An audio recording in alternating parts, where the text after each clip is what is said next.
ലോക ഫുട്ബോളിലെ ടോപ്പ് 5 ലീഗുകളിൽ ഏകദേശം മത്സരങ്ങൾ പകുതിയോടെടുക്കുമ്പോൾ പോയിന്റ് നില എങ്ങനെയെന്ന് നമുക്ക് നോക്കാം. ഇംഗ്ലീഷ് പ്രീമിയർ ലീഗിൽ ഒന്നാം സ്ഥാനത്തുള്ളത് ആഴ്സണലും, രണ്ടാം സ്ഥാനത്തുള്ളത് മാഞ്ചസ്റ്റർ സിറ്റിയും, മൂന്നാം സ്ഥാനത്ത് ആസ്റ്റൺ വില്ലയും, നാലാം സ്ഥാനത്ത് ചെൽസിയുമാണ്.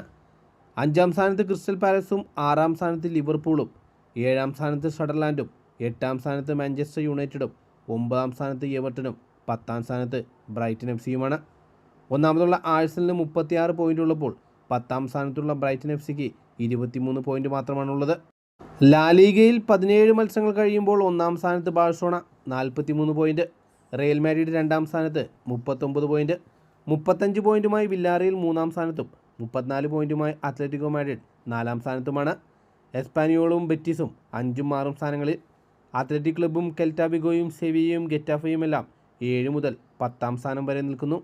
സീരിയയിൽ ഒന്നാം സ്ഥാനത്ത് നിൽക്കുന്നത് 15 മത്സരങ്ങളിൽ നിന്ന് 33 പോയിന്റുമായി ഇന്റർ മിലാൻ, രണ്ടാം സ്ഥാനത്ത് AC മിലാൻ, മൂന്നാം സ്ഥാനത്തുള്ളത് നപ്പോളി, നാലാം സ്ഥാനത്തുള്ളത് AS റോമ, അഞ്ചാം സ്ഥാനത്തുള്ള ജുവൻറ്റസിന് 26 പോയിന്റും ആറാം സ്ഥാനത്തുള്ള ബൊളോഗ്നയ്ക്ക് 25 പോയിന്റുമാണ്. 7 മുതൽ 10 വരെയുള്ള സ്ഥാനങ്ങളിൽ കോമോയും ലാസിയോയും സസൂളോയും ഉദിനീസും. ബുണ്ടസ് ലീഗയിൽ ഒന്നാം സ്ഥാനത്തുള്ളത് ബയേൺ മ്യൂണിച്ച് 14 മത്സരങ്ങളിൽ നിന്ന് 38 പോയിന്റ്, രണ്ടാം സ്ഥാനത്തുള്ള ലെപ്സിഗിന് 29 പോയിന്റ്, മൂന്നാം സ്ഥാനത്തുള്ള ഡോർമുണ്ടും നാലാം സ്ഥാനത്തുള്ള ലെവർകൂസനും. 5ഉം 6ഉം സ്ഥാനങ്ങളിൽ ഹോഫൻഹീമും സ്റ്റട്ട്ഗാർഡും.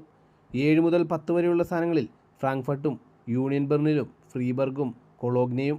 ലീഗ് 1-ൽ 16 മത്സരങ്ങൾ കഴിയുമ്പോൾ ഒന്നാം സ്ഥാനത്തുള്ളത് ലെൻസ് 37 പോയിന്റ്, രണ്ടാം സ്ഥാനത്തുള്ളത് PSG 36 പോയിന്റ്, മൂന്നാം സ്ഥാനത്തുള്ള മാഴ്സലിക്ക് 32 പോയിന്റും നാലാം സ്ഥാനത്തുള്ള ലില്ലിക്കും 32 പോയിന്റ് തന്നെ. ലിയോണും റെന്നീസും 5ഉം 6ഉം സ്ഥാനങ്ങളിൽ. സോസ്ബർഗും ടൗലൂസിയും മൊണാക്കോയും ആഞ്ചേഴ്സുമെല്ലാം 7 മുതൽ 10 വരെയുള്ള സ്ഥാനങ്ങളിൽ.